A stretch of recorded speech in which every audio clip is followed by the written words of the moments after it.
Hoy quiero contarle una nueva historia. Una historia que muy pocos conocen. Desde siempre he sentido una especial inclinación por los personajes malditos y marginados. Personajes odiados, amados y discutidos. Colón es uno de ellos.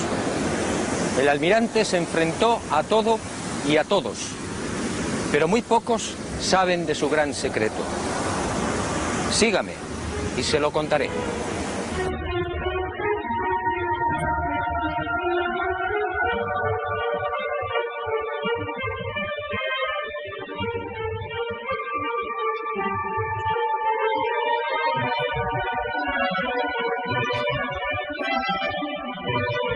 Como decía, siempre me intrigó la tozudez del almirante. Peleó con sabios y con reyes, y terminó venciendo. Nunca comprendí esa seguridad, hasta que el destino puso en mis manos una información confidencial. Entonces entendí. Y la imagen de Cristóbal Colón apareció ante mí en su auténtica dimensión. Un Colón frío, calculador, ambicioso, sin escrúpulos y en posesión de un secreto que no era suyo. La historia, una vez más, fue manipulada. Todo empezó en estas costas de las islas portuguesas de Porto Santo y Madeira hacia el año del Señor de 1476. Mejor dicho, la historia arranca mucho antes y en otros parajes muy distintos. 500 años antes, hacia el 990, los vikingos ya habían mantenido un tráfico regular entre Groenlandia y las costas del norte de América. Los relatos de los audaces normandos se propagaron rápidamente, y de Noruega, patria de los vikingos, saltaron a toda Europa, siendo consignados en el 1070 por el sabio alemán Adam von Bremen. Aquel descubrimiento, según los expertos, se debió a la precipitada fuga de Eric el Rojo. Tras una sangrienta venganza, los islandeses desterraron a Eric por 3 años.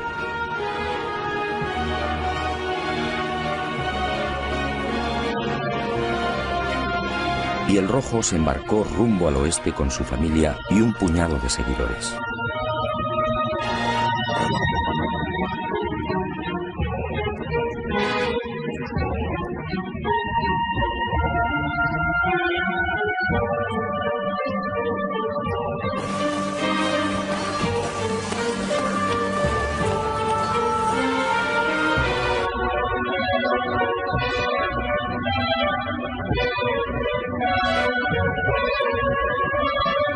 Así fue muy probablemente como llegaron a Groenlandia, y de allí a las costas de Massachusetts, entre Boston y Nueva York.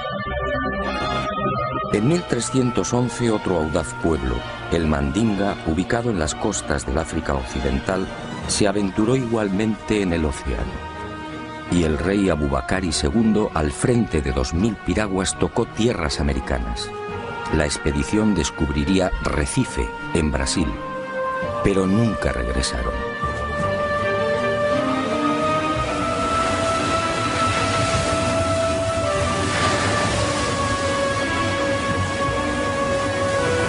Mucho antes que vikingos y mandingas, otros pueblos supieron también de la existencia de América. Fenicios, griegos, romanos, bereberes y árabes, entre otros, tocaron al parecer las costas orientales americanas. Colón, en efecto, fue el último.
árabes en América?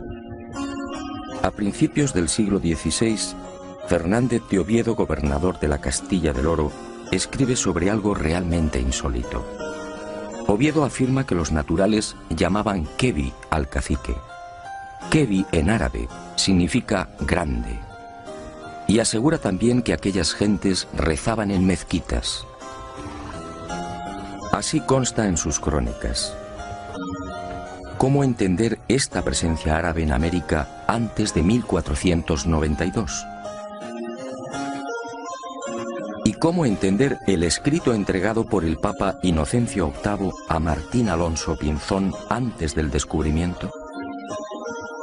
El documento, procedente al parecer de la corte de Salomón, decía así: navegarás por el mar Mediterráneo hasta el fin de España, y allí, al poniente del sol, entre el norte y el mediodía, por la vía temperada hasta 95 grados del camino, hallarás una tierra de Cipán, la cual es tan fértil y abundosa que con su grandeza sojuzgarás África y Europa. Aunque el origen salomónico del documento resulta más que dudoso, Europa no existía como tal en el 900 a.C., la verdad es que si la historia fue cierta, Alonso Pinzón habría recibido antes de embarcarse con el almirante una información secreta que apuntaba directamente a México. Como es sabido, este país se encuentra a 95 grados del Guadalquivir.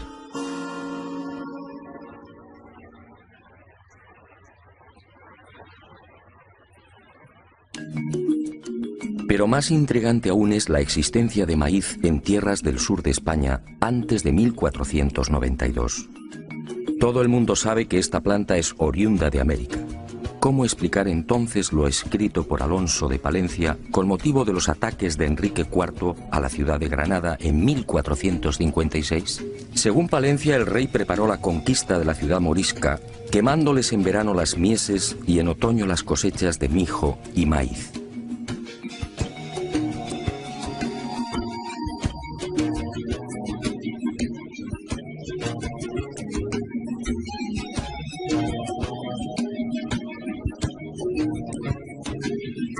¿Y cómo explicar los aranceles de descarga registrados en los puertos de Barbate, Vejer, Conil y Chiclana, al sur de España, en los que años antes del descubrimiento se hace expresa mención de la manegueta, la guindilla que se cultivaba en Chiapas, en la actual Guayana Francesa y en Jamaica?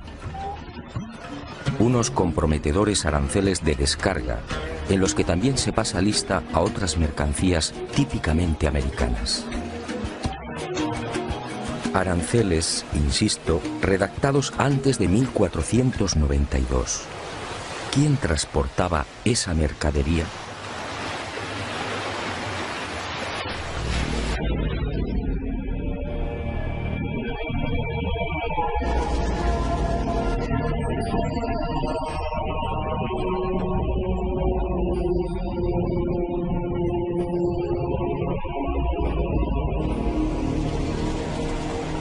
Es probable que el joven Cristóbal Colón llegase a tierras portuguesas hacia 1476, cuando contaba unos 25 años de edad. Procedía de una familia humilde. No poseía otra ilustración que las primeras letras. Fue a raíz de su estancia en Portugal cuando empezó a leer y a cultivarse.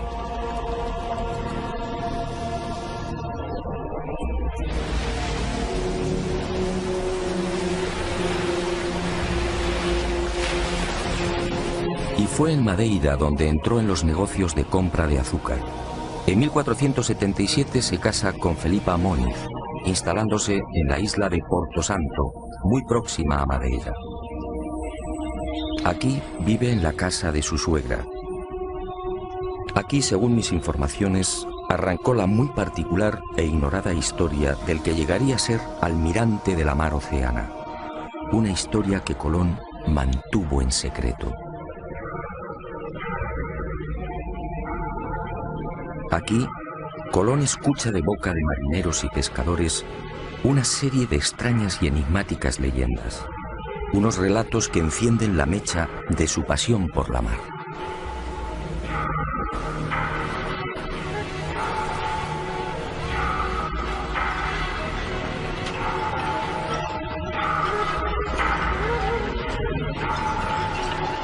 Las gentes de las Azores le contaron cómo los vientos de poniente arrojaban con frecuencia a las playas restos de árboles desconocidos en aquellas islas.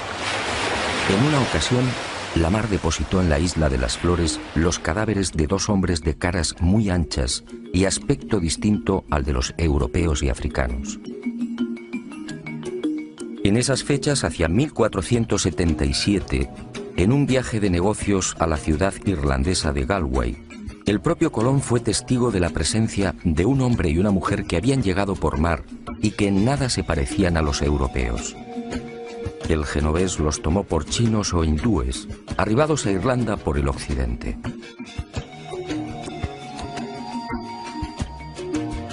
Estos avisos, decisivos diría yo, siguieron llegando a oídos de Colón. Los pescadores del Cabo de la Vela le pusieron igualmente al tanto de otra singular visión.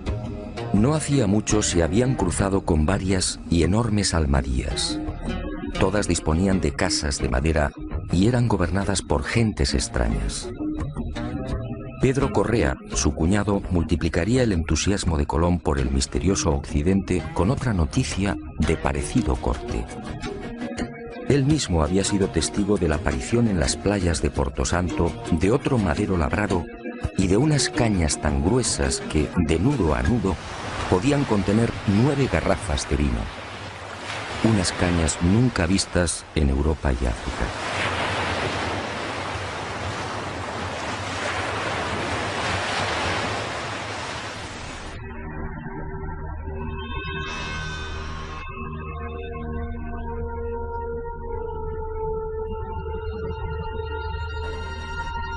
Paso a paso, Cristóbal Colón se vio envuelto en la apasionante idea de navegar hacia aquel horizonte por el que se ponía el sol.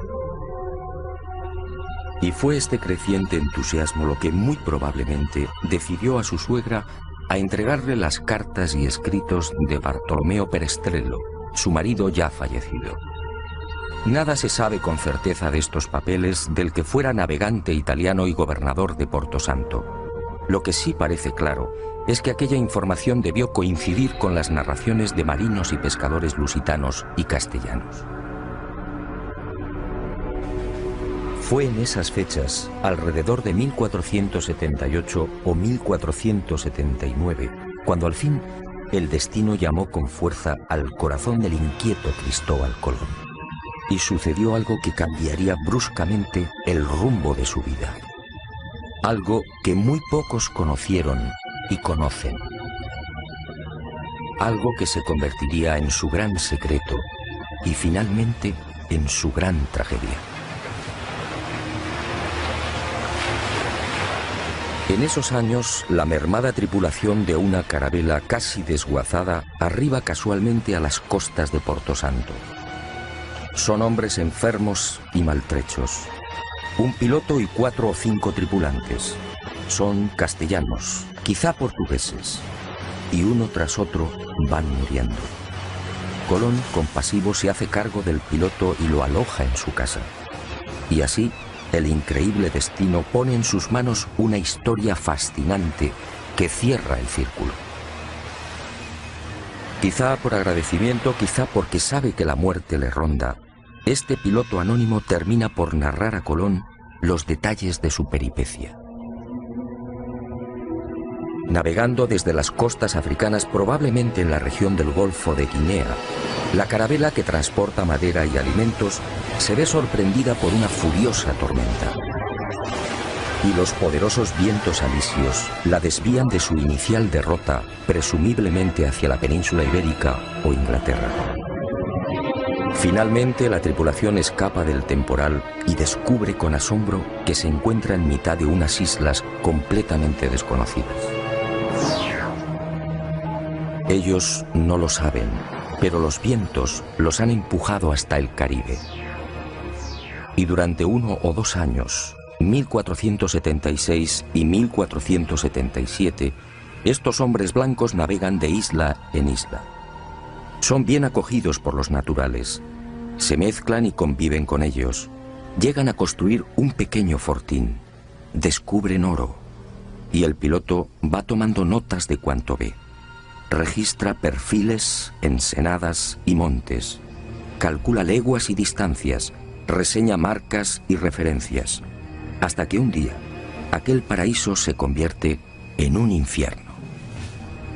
La tripulación, carente de defensas, contrae una dolencia tan peligrosa como desconocida. Ellos no pueden saberlo, pero las bellezas taínas les han contagiado la espirochaeta pálida, la temible sífilis. El mal alcanza su fase secundaria y los hombres blancos ven con impotencia cómo sus cuerpos se cubren de pústulas, y la fiebre y los dolores terminan postrándolos. Al ver cómo sus compañeros van muriendo inexorablemente, el piloto anónimo decide regresar. Y allí, cosas del destino, está Cristóbal Colón. Es posible que este retorno del piloto anónimo ocurriera hacia 1477 o 1478. El navegante muere y Colón hace suya toda la información suministrada por el desdichado prenauta. Dueño y señor de la oportunísima revelación, Colón se entusiasma definitivamente con la idea de alcanzar esas tierras ignoradas, utilizando para ello el camino de Occidente. Esta asombrosa y secreta historia, guardada celosamente por el almirante, me fue facilitada hace ya 25 años por el entonces prior de los franciscanos de la Rábida, Francisco de Asís Oterino. Y fue él quien me aconsejó que consultase con los más destacados americanistas del momento. Un suceso que, según los cronistas de la época, terminaría filtrándose y propagándose.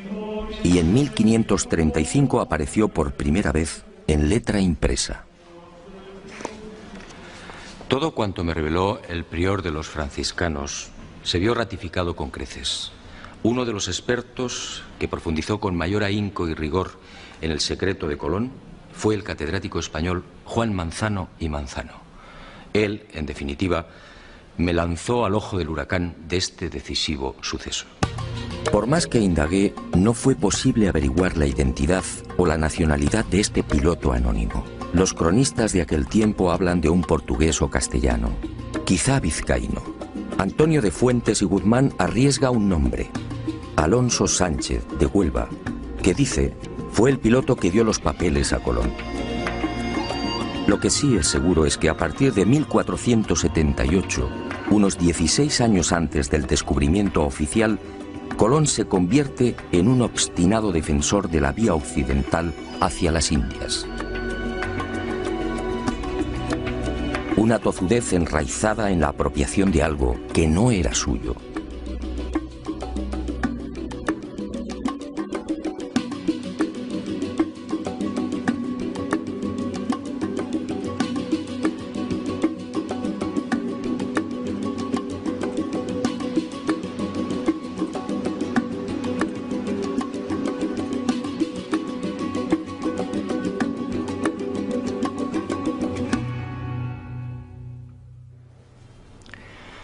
A partir de esa información privilegiada, Colón se convierte en otro hombre. Ya no son sospechas, ahora lo sabe. Navegando por el mar tenebroso siempre hacia el oeste, encontrará nuevas y ricas tierras.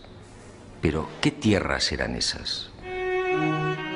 Y Colón emprendió una febril búsqueda, consultando los textos clásicos y los escritos de sus contemporáneos. Se sumergió impaciente en el Imago Mundi y en las páginas de la Historia Rerum. Estudió la Biblia, el Libro de los Reyes, la glosa ordinaria de Nicolás de Lira, Aristóteles, Isidoro, Marco Polo y un largo etcétera. Y en los márgenes de estos libros fue anotando reflexiones, dudas y certezas. Fueron tiempos difíciles y angustiosos. Hasta que un día el caprichoso pero sabio destino puso en sus manos una carta geográfica y unos documentos.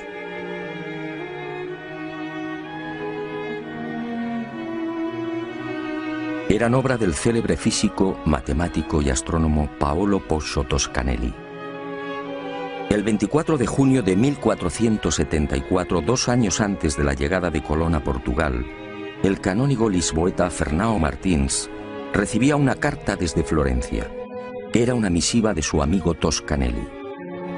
Meses atrás, durante la estancia de Martins en Italia, el canónigo tuvo oportunidad de cambiar impresiones con el sabio florentino sobre las navegaciones de sus compatriotas, los portugueses, por las costas africanas. Los lusitanos llevaban tiempo intentando alcanzar las regiones orientales de las Indias, donde al parecer se hallaban las famosas islas de la especiería. Y Toscanelli le anunció algo insólito. A las Indias se podía llegar por un rumbo distinto al que pretendían los portugueses. Bastaba cruzar el mar tenebroso, siempre hacia el oeste. Martins quedó impresionado. Expuso las revolucionarias ideas de Toscanelli al rey de Portugal y sin demora Alfonso V solicitó más detalles. Y ese 24 de junio de 1474 llegaba a Lisboa la mencionada carta de navegación y los documentos de Toscanelli, en los que aseguraba que navegando derecho por poniente está pintado el comienzo de las Indias. Unos reinos opulentos llamados Catai y Mangui, señoreados por un poderosísimo monarca llamado Gran Khan.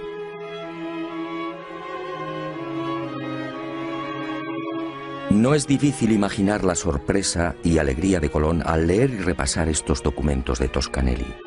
Allí estaba la confirmación a lo proporcionado en secreto por el piloto anónimo.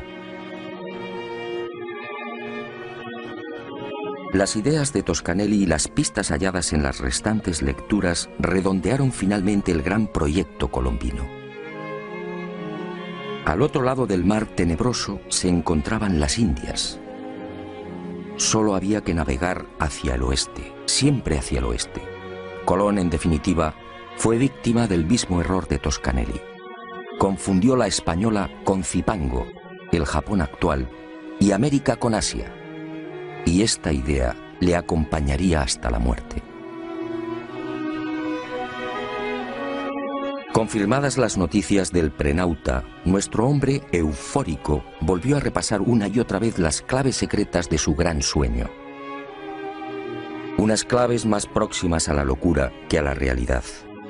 Para Colón, en esos años previos a 1492, Zipango, la isla del oro, se hallaba a 750 leguas de Canarias. Para Colón, las míticas minas del rey Salomón no podían ser otras que las descubiertas por el piloto anónimo al sur de la gran isla del oro. Para Colón, las tierras firmes del Gran Khan, el Catai de Toscanelli, se alzaban al oeste del Zipango, es decir, a poco más de 1100 leguas de las Canarias. Dominado por la fiebre descubridora y por aquellas lecturas, adelantándose al Quijote, Colón confunde Jamaica con el reino de Saba. Y cree que uno de los reyes magos partió justamente de esta isla. Para Colón, de acuerdo a lo narrado por el prenauta, el Golfo de Paria, en las actuales costas de Venezuela, era el lugar en el que se había levantado el paraíso terrenal. Y murió con el convencimiento de que Cuba formaba parte de las tierras firmes de Asia.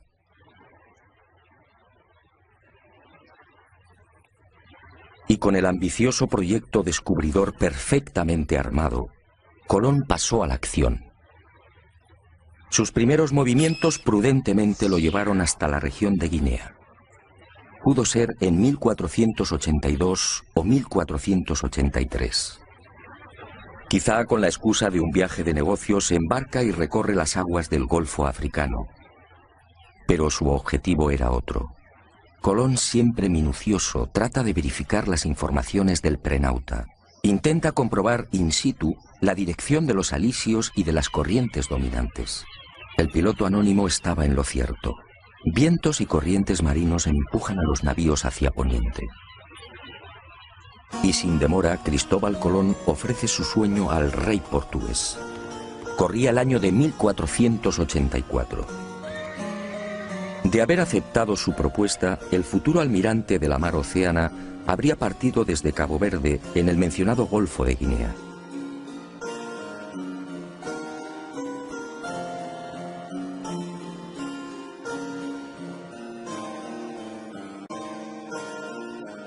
pero Juan II lo despacha con cajas destempladas.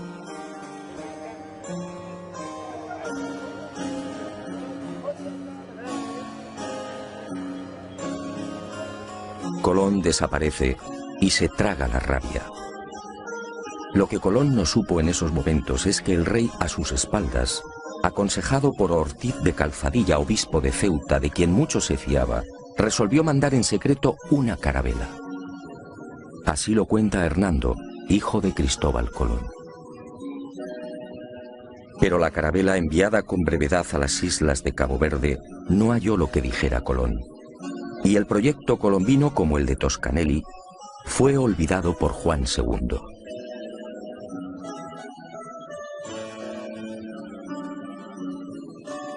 Y el destino siguió tejiendo y destejiendo.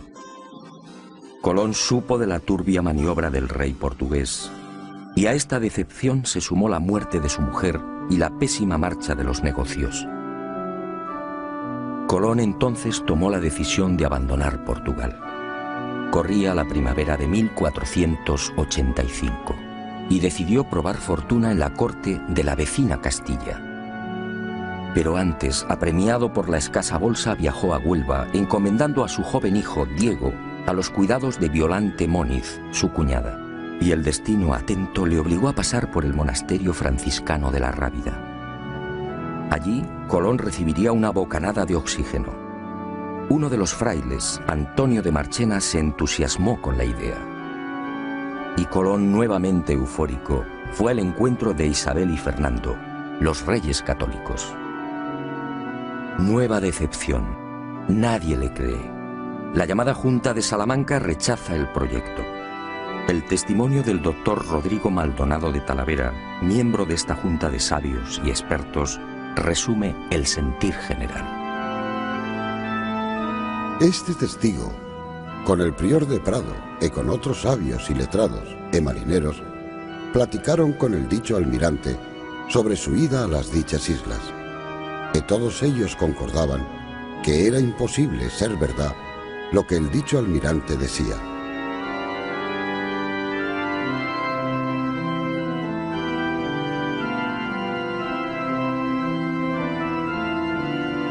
El segundo jarro de agua fría llegó en 1487. Y cuentan las crónicas que el futuro almirante no se rindió. Aquella vieja tozudez lo mantuvo alerta y firme. Pero las cosas no mejoraron. Y cuando todo parecía perdido, cuando el genovés pensaba ya en trasladar su proyecto al rey de Francia, algo cambió. Y estoy de acuerdo con la hipótesis de Juan Manzano y Manzano. Colón, forzado por las adversas circunstancias, no tuvo más remedio que desvelar parte de su secreto.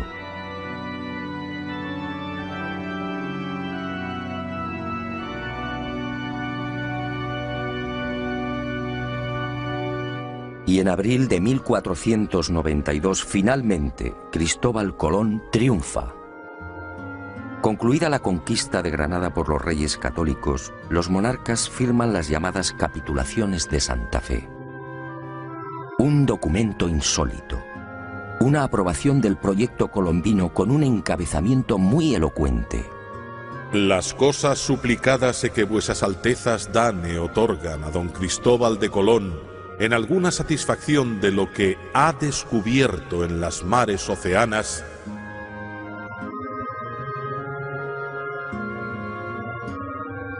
¿de lo que ha descubierto? Estábamos en abril de 1492. La increíble concesión solo puede explicarse por lo ya mencionado. Colón tuvo que confesar parte de lo transmitido por el desdichado piloto anónimo. Pero obviamente silenció la fuente y mantuvo como suyo lo que era de otro. Pero hay más. En esos sospechosos documentos previos al gran viaje descubridor, los reyes católicos, al entrar en detalles, cometen 3 indiscreciones que confirman cuanto sostengo. Conceden a Colón los títulos de virrey y almirante y le otorgan 1/10 de cuanto se consiga en esas tierras incógnitas. En buena ley todo esto debería de haber llegado después. Y al proceder a la requisa de las necesarias naves, ordenan lo siguiente: para ir a ciertas partes de la mar Océana. Evidentemente los reyes católicos tenían una información privilegiada. El tercer desliz es mucho más elocuente. Al designar a Diego Rodríguez Prieto como el hombre que debía facilitar las carabelas, la ordenanza real fija su sueldo en 4 meses.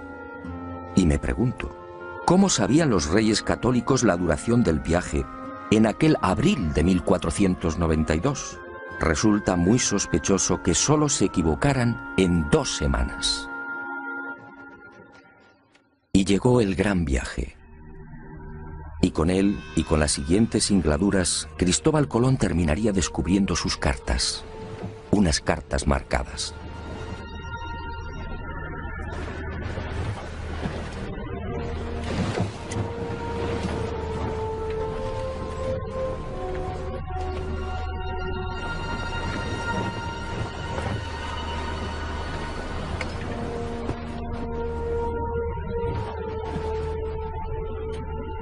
Primer viaje.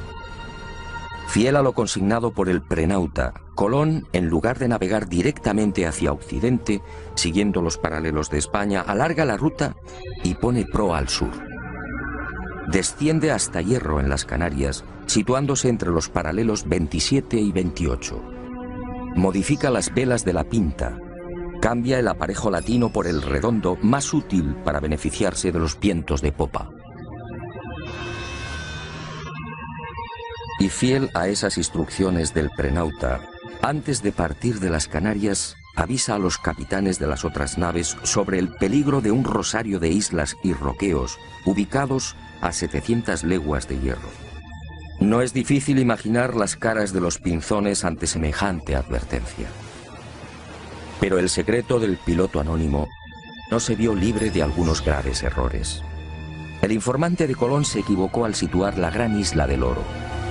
El almirante, al seguir el paralelo 27, dejó esa isla, Zipango, mucho más al sur. Por eso, en este primer viaje, no encuentra el peligroso laberinto de Arrecife, lo que Colón llamaba la entrada a las Indias. Y el 9 de octubre de 1492, la marinería se revela por segunda vez.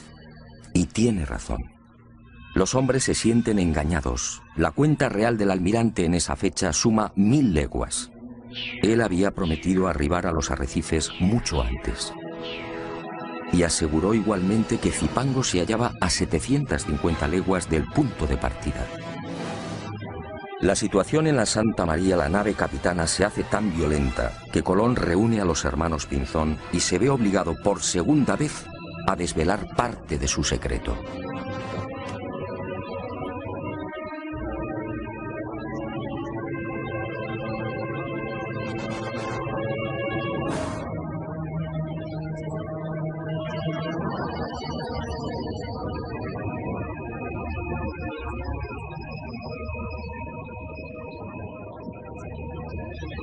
Colón consigue calmar los ánimos y recibe un último plazo de 3 días. Si para entonces no han hallado tierra, regresarán. El 12 de octubre descubre Guanajaní, una pequeña isla del grupo de las Lucayas que Colón bautiza como San Salvador. El almirante, perplejo, no comprende. ¿Dónde ha estado el error? ¿Por qué no han desembarcado en Zipango? Y sigue de isla en isla buscándola. En esos días angustiosos, uno de los ocultos objetivos de Colón se destapa con violencia. Al almirante solo le interesa el oro.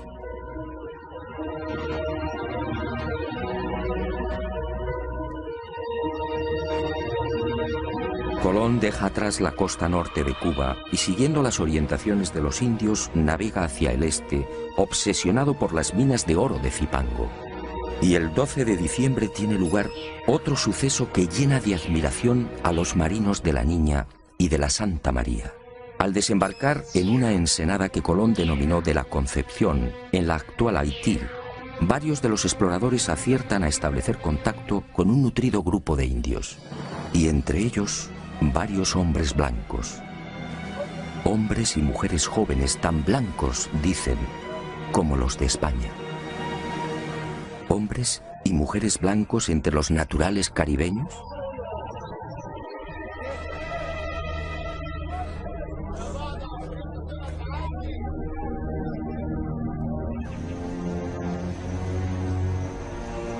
Los conquistadores quedaron asombrados, sí, pero no Colón. Él sabía por el piloto anónimo que la tripulación de aquella carabela había permanecido 1 o 2 años con los indios de la región.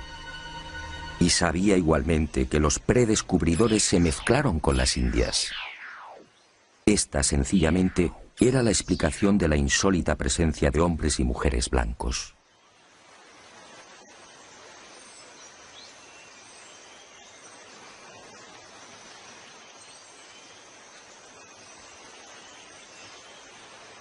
Y Colón por fin avista su gran objetivo.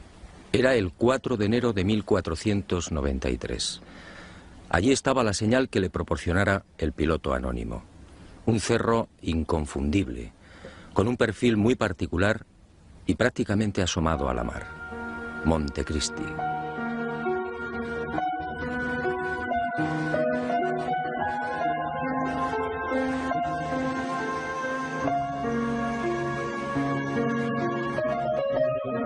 Y sin desembarcar, el almirante anuncia que allí está su ansiado Zipango. Allí, a escasas 20 leguas de la costa, se encuentran las ricas minas de oro. Y la marinería, perpleja, se rinde ante las supuestas dotes proféticas del almirante. ¿Dotes proféticas? Por supuesto que no. Y en marzo de 1494, en el segundo viaje, al descender a tierra y explorar el valle del Cibao, Colón vuelve a cubrirse de gloria ante sus atónitos hombres.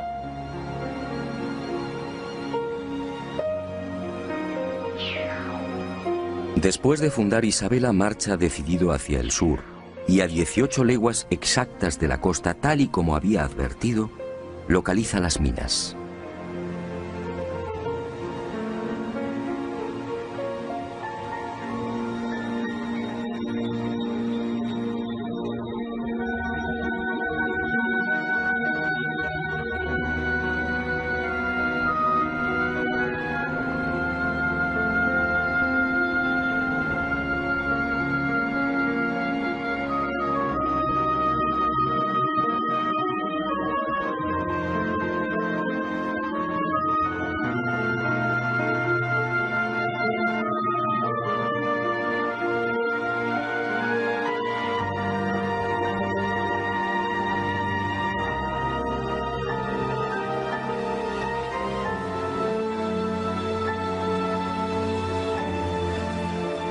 Tal y como le anunciara el prenauta, aquí mismo, los expedicionarios encuentran un nido de paja con 3 balas de lombarda.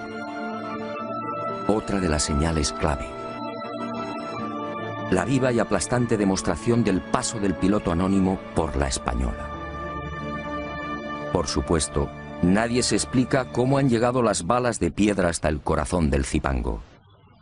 Y Colón, satisfecho, guarda silencio.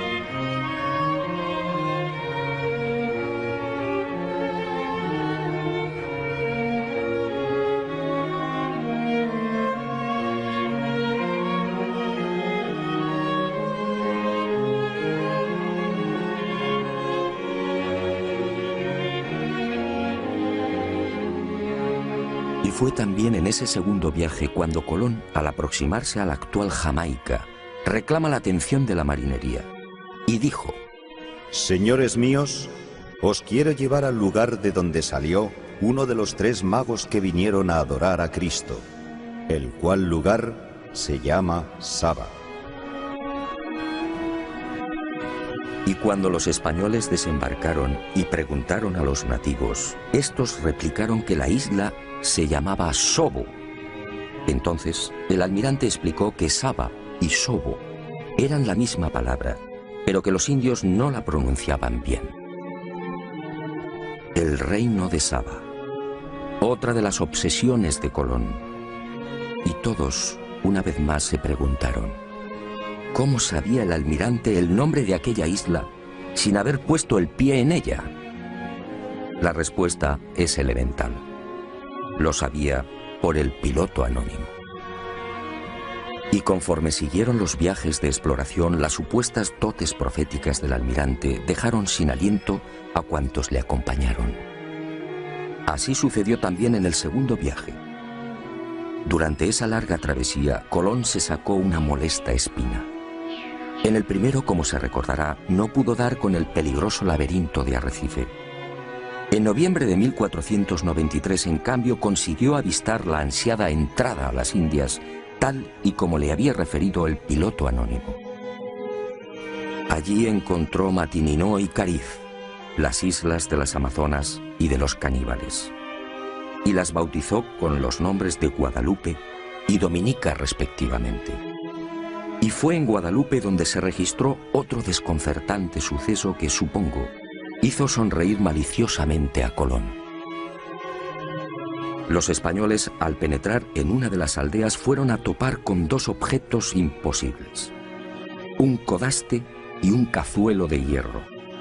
El primero, la pieza recta y vertical que remata la nave por popa, nada tenía que ver con las canoas utilizadas por los indios. En cuanto al cazuelo, ¿qué pudieron pensar los españoles? Los naturales no conocían el uso del hierro, y el almirante, como digo, sonrió para sus adentros. Aquellas piezas solo podían tener un origen, el que usted y yo estamos pensando: el prenauta. Colón, prisionero de la vanidad, debió disfrutar lo suyo con estos hallazgos y profecías. En ese segundo viaje, después del alarde desplegado frente a las supuestas costas del reino de Saba, el almirante repetiría la hazaña. Ocurrió cuando navegaba al sur de la Española. A cosa de 7 u 8 leguas de tierra fueron a divisar un montículo. Y Colón, con una seguridad que desarmó a su gente, afirmó que aquel era el lugar llamado Ofir, los montes todos de oro, las célebres minas del rey Salomón.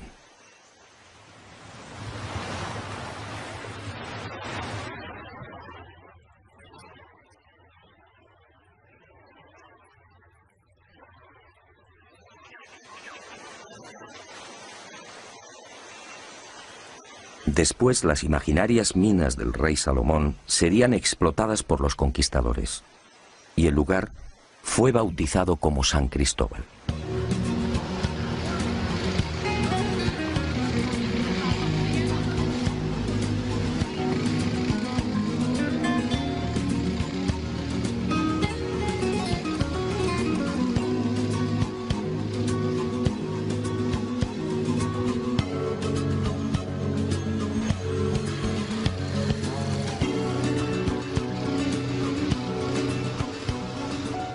Pero la locura del almirante no se detuvo ahí.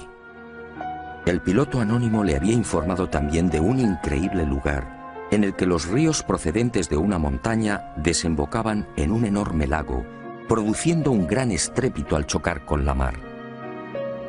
En el tercer viaje a las Indias, en 1498, Colón busca ese territorio situado a cosa de 50 o 70 leguas al sur de Zipango, según el prenauta. Y lo encuentra. Es el Golfo de Paria, al norte de la actual Venezuela. Descubre el lago, los ríos y queda maravillado al escuchar el fortísimo ruido provocado por la reunión de las aguas dulces y saladas.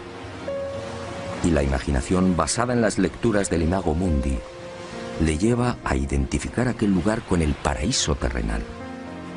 De hecho, lo bautiza con el nombre de los jardines, en recuerdo del jardín del Edén, y murió creyendo que había pisado la sagrada patria de Adán y Eva.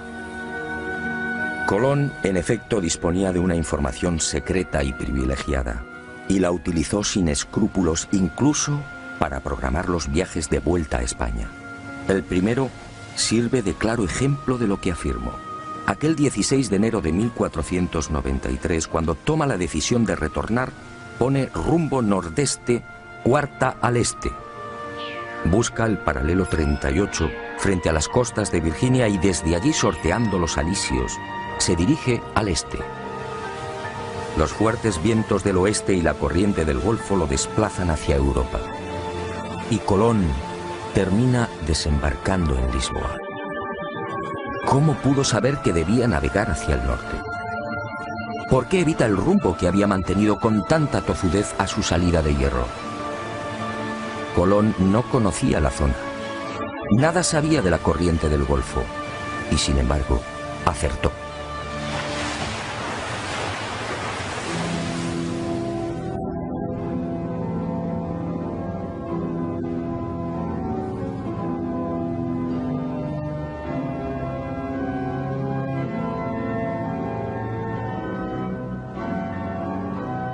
Pero Colón cometió un gran error. Hizo suyo un secreto que no le pertenecía.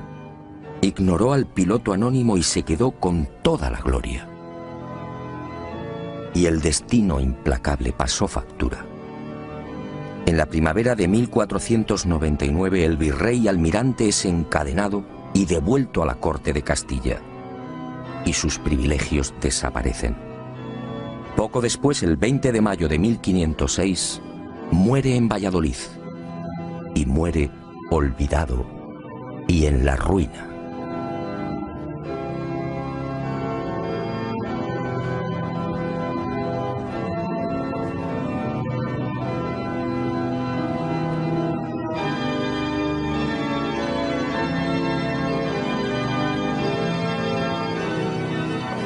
Ni siquiera sus restos descansan en paz. En realidad, nadie conoce su paradero con exactitud. Para muchos americanos, Colón descansa en este lugar, en la capital de la República Dominicana, su querida Española. Como reza el viejo adagio, no hay plazo que no se cumpla, ni deuda que no se pague.